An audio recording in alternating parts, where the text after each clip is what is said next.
Magandang araw kapamilya netizens, hindi masaya sa partnership ng ABS-CBN at All TV Network. Kapamilya, ngayong araw, April 23 ay ginanap ang contract signing ng ABS-CBN at All TV Network ni Manny Villar para sa partnership na magbibigay daan sa All TV Network Channel 2 na ipalabas ang mga tumatak at paboritong teleserye o programa ng ABS-CBN na ipinapalabas sa Jeepney TV at ipapalabas naman ito sa iba't ibang oras sa All TV Network, pati na rin sa prime time pagkatapos ng TV Patrol. Kapamilya, tila hindi naman nagustuhan ng ilang kapamilya netizens ang partnership na ito ng ABS-CBN at All TV Network ni Manny Villar.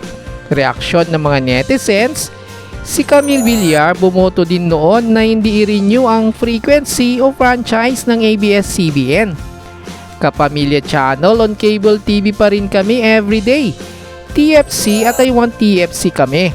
Akala ko lahat ng palabas balik channel 2. TV Patrol lang pala tapos replay na. Anong sa inyo kapamilya?